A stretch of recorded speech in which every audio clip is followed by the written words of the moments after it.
ganja, erva, cânhamo, haxe, liamba, fumo de Angola, maconha. Com muitos nomes e diferentes formas de utilização, a cannabis é uma das plantas mais conhecidas em todo o mundo. E nos últimos meses, no Brasil, sua descriminalização está sendo discutida pelo Supremo Tribunal Federal. E esse será o tema do programa de hoje. Eu sou a Carol Leite. E eu, Ana Carolina Gonçalves.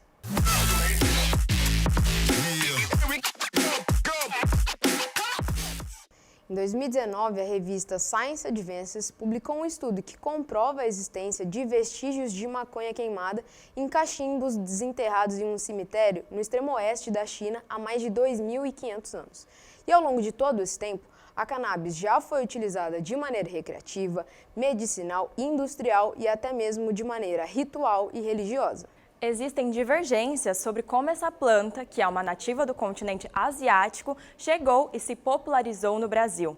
Alguns pesquisadores apontam que ela pode ter chegado ao Brasil junto com os portugueses, que utilizavam o cânhamo, uma das variações da cannabis, como matéria-prima para produzir as cordas das caravelas. De outro lado, historiadores afirmam que a planta se popularizou com a chegada dos africanos escravizados, que, diferentemente dos europeus, já utilizavam a maconha de maneira recreativa. A gente foi para as ruas para saber o que pensa a população sobre a descriminalização do porte da maconha no Brasil. Eu acho que o Brasil ele ainda não tem estrutura para uma certa descriminalização, porque envolve toda uma burocracia, uma questão de taxação em cima daquilo que já são substâncias hoje legalizadas. Então eu acho que o Brasil precisa crescer muito ainda em estrutura, tanto hierárquica, política e cultural também. Eu acho que o Brasil ainda não está no patamar de legalizar a maconha ou outras drogas em específico. Eu tomo bem de comparação os países desenvolvidos e a política que eles tomam. Então, como o Brasil ainda é um país subdesenvolvido, eu acho que eles devem entrar nesse critério no momento. Eu sou a favor da descriminalização da maconha. 100% a favor. Você tem algum motivo? Por quê? Por quê? Principalmente porque, para a economia do país vai fazer muito bem. Na minha opinião, o Brasil é uma potência nisso. E segundo, porque o crime não faz o menor sentido ser crime. Até porque a gente tem uma população carcerária enorme aí, por causa de uma lei antidrogas que existiu, que é doideira existir. Sou a favor, porque eu sou a favor de tudo e é isso aí, tá ligado? Eu sou contra, porque eu acredito que a maconha ela acaba cada vez mais com as pessoas e com o mundo, e se isso for degradante, se isso continuar sendo assim, vai ser cada vez pior. Eu acho que se a gente pegar a história, você vai ver, por exemplo, a lei seca nos Estados Unidos, que criminalizou o álcool, tá? O que ela fez? Ela gerou tráfico, ela gerou violência, que é exatamente isso que a gente está vivendo. Tá? Então eu acho que essa é uma questão de saúde e uma questão social, não é uma questão de polícia. Tá? E por isso, acho que por essa questão simples, eu acho que tem que ser permitido e tem que ser educado. Não basta só, não é questão de permite e vai. Tá? Eu acho que tem que ter uma questão, um acompanhamento tanto de saúde quanto uma questão educacional. No dia 2 de agosto, o Supremo Tribunal Federal retomou as discussões sobre o porte de drogas para uso pessoal. Os ministros debatem a constitucionalidade do artigo 28 da Lei nº 11.343 de 2006. A lei ficou popularmente conhecida como Lei de Drogas e é responsável pela atual regulamentação da política de drogas no país. O tema foi apresentado ao STF em 2015 pelo relator, o ministro Gilmar Mendes, após solicitação da Defensoria Pública do Estado de São Paulo. A Defensoria apresentou a ação após o mecânico Benedito Souza ser condenado por estar portando 3 gramas de maconha. Na época, o defensor público Leandro Gomes alegou que a lei de drogas era inconstitucional. Inicialmente, o ministro Gilmar Mendes defendeu a descriminalização do porte de todas as drogas, mas após as ponderações dos demais ministros, entrou-se em consenso sobre a descriminalização apenas do porte de maconha. Os ministros Luiz Roberto Barroso, Alexandre de Moraes, Rosa Weber e Edson Fachin foram favoráveis à descriminalização, mas não entraram em consenso sobre a quantidade em gramas permitidas para o porte de usuários. Até o momento, Cristiano Zanin foi o único ministro a votar contra. Veja no próximo bloco uma entrevista com o advogado criminalista Antônio Gomes do Vale. Voltamos já. O Serviço Escola de Psicologia da Universidade Federal de Mato Grosso do Sul oferece atendimento psicológico gratuito para adolescentes e adultos da comunidade externa, em parceria com a Liga Acadêmica de Psicologia da Saúde.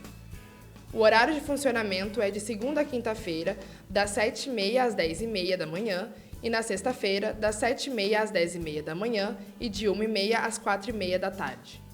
Não é necessário fazer agendamento prévio. Pessoas em situação de vulnerabilidade econômica e que não tenham plano de saúde têm prioridade.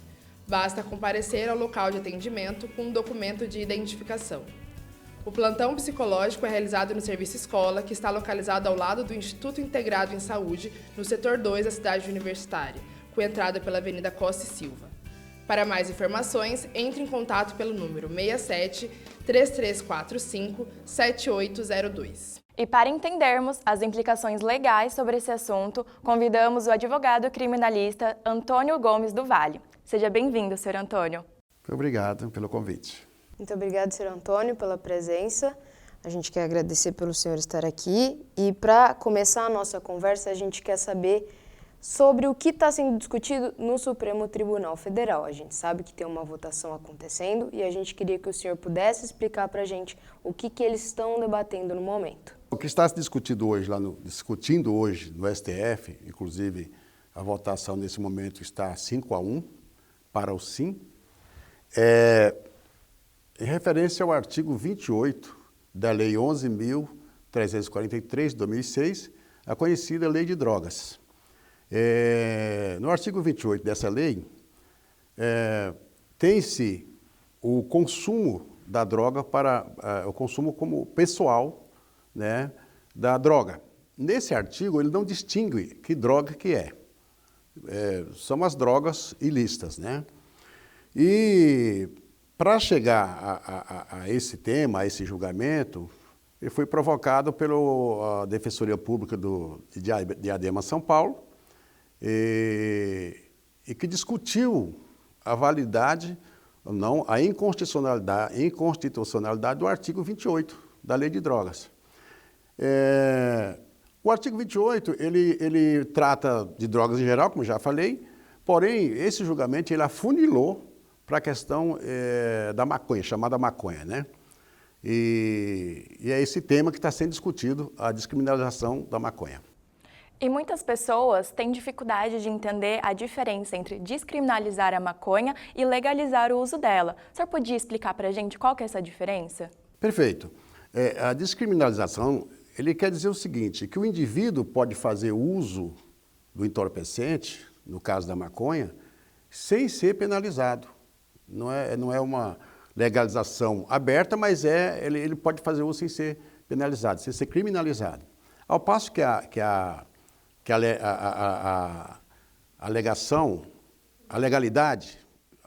legalidade, ela advém de um sistema, é sistemático, é previsto em lei, e ele vai abordar todos os temas relevantes ao uso do entorpecente, como, por exemplo, quem é que pode usar, quem pode fornecer, que quantidade, né? Essa aí é a questão da legalidade. E nesse âmbito aí, já é previsto no artigo 28, porém, agora estamos afunilando com relação à descriminalização da maconha exclusivamente. O senhor comentou sobre a lei de drogas e uma das questões que a gente queria entender é como que a lei de drogas é aplicada, como que é o funcionamento da lei. Bom, a lei de drogas é aplicada, começa, por exemplo, com a prisão do eventual traficante ou usuário, até então não se sabe se aquela pessoa é traficante ou usuário. Quando dá prisão, o próprio policial ele pode verificar a quantidade e o modo em que foi apreendido, né? Por exemplo, tem lá 100 gramas, tem 50 gramas, mas como foi apreendido? Foi uma trouxinha só? Foi um invólucro só? Ou está em partículas, está repartido, como se fosse para mais pessoas?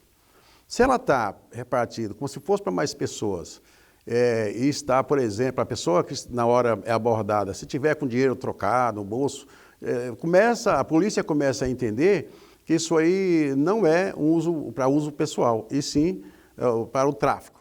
E na mesma linha, né, quando do julgamento, quando apreciado pelo magistrado, ele leva em conta toda essa situação. Então, não existe um critério próprio para falar esse aqui é para uso pessoal, isso aqui é um tráfico. Não, ela vai de acordo com o entendimento, como foi apreendido, como foi encontrado, qual o tipo de pessoa que foi, se a pessoa é trabalhador ou não é. Então, o juiz ele começa a dar essa avaliação aí. E tem a lei, né? A Lei 11.343, que o juiz tem que seguir à risca, que é como qualquer outro crime, tem a denúncia primeiro, do Ministério Público, depois audiências, segue todo o rito processual, até o juiz aplicar a pena, eventual pena, né? Se aplicar, a pena que vai de 5, para o traficante, vai de 5 a 15 anos de cadeia. E agora, com essa discussão no STF, o senhor acha que vão ter leis ou artigos que vão definir melhor o que seria a quantidade de drogas de consumo pessoal e para tráfico, para não ter essa subjetividade? Sobre esse tema aí, inclusive, já tem 2 ministros que votaram lá e discutiram a questão da quantidade.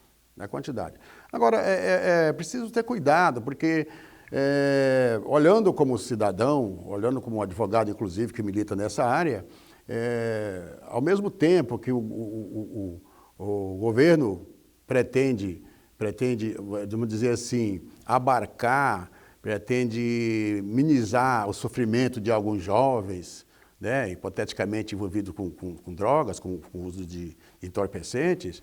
Ao mesmo tempo que isso acontece, a minha posição como advogado é que o governo tinha mesmo que investir era na área da educação para preparar esses jovens para o mercado de trabalho. Porque, infelizmente, a gente vê nas ruas hoje pessoas drogadas que aparentemente pode ser a maconha, que é um entorpecente bem mais leve, mas ao mesmo tempo é uma porta de entrada, com certeza uma porta de entrada para a pessoa perder os limites para usar droga. E aí, através da maconha, da cocaína, e a luta eles vão persistir nessa luta aí. As pessoas que se dizem protetores dos jovens vão lutar sempre para poder legalizar mais coisas além da maconha, com certeza, mas eu vejo isso negativo. Então, senhor Antônio, o senhor comentou que o julgamento já está acontecendo, o placar agora é de 5-1 a favor da descriminalização. O senhor poderia falar melhor um pouco sobre quais devem ser os próximos passos? Quais devem ser os próximos ministros que vão votar? Qual que é a opinião do senhor sobre o julgamento agora em questão?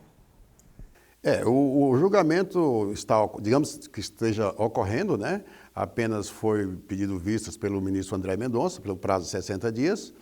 Então, logo passa esse prazo, ou até antes mesmo, será retomado o julgamento, onde nós devemos ter a posição de mais 5 ministros que faltam por votar. E, com certeza, assim, pelo que eu vejo, deverá ser aprovado, sim, a descriminalização da maconha para uso pessoal. É importante frisar que é para uso pessoal. Porque tem muitas pessoas leigas, às vezes não entendem, pensam que está liberada a maconha, não é isso. Aquela pessoa que tem aquela quantidadezinha para ela suprir o seu vício, é uma coisa pessoal, e não se estende a outras pessoas, porque aí seria caracterizado o tráfico. E o senhor acha que o Brasil, como está começando a discutir agora essa descriminalização, tem tendência de, no futuro, legalizar o uso da maconha, igual alguns países vizinhos aqui da América Latina? Mesmo assim, contra a vontade de muitos, né? Mas a tendência é que tenha uma abertura maior nesse sentido, porque isso é uma posição que outros países já seguiram. Por exemplo, o Uruguai, né, e outros países mais estão seguindo, até porque é uma coisa que ninguém gosta de falar, mas existe a pressão também pelo grande número de jovens presos por gramas de entorpecentes, né? Inúmeros jovens presos, mas muitos mesmo. Eu, que sou advogado criminalista, me deparo sempre com pessoas, homens jovens, muito jovens, presos por conta do tráfico ou do uso que foi interpretado como tráfico. Enfim, não existe uma clareza nessa política do trato com a pessoa usuário ou traficante de drogas. Precisaria ter mais umas políticas públicas mais voltadas para distinguir bem isso e aplicar a pena realmente para aquele que merece e não para aquele que às vezes é um pequeno usuário e acaba sendo como no caso aí do julgamento, que gerou-se o julgamento lá pelo STF, da Defensoria de Diadema, que era apenas, me parece que 3 gramas de maconha, um absurdo, né? Ser processado e condenado, e parabéns à Defensoria Pública lá do Estado de São Paulo, que muito bem interpretou que não devia aplicar o artigo 28 e gerou hoje esse pedido de descriminalização. Agradecemos a presença do senhor aqui no estúdio, muito obrigada. Muito obrigado, eu que agradeço aí o convite, estarei sempre às ordens quando me chamarem. E é isso aí, vamos em frente. Muito obrigada, senhor Antônio. E a gente encerra por aqui. Muito obrigada a todos que assistiram ao nosso programa. Até o próximo.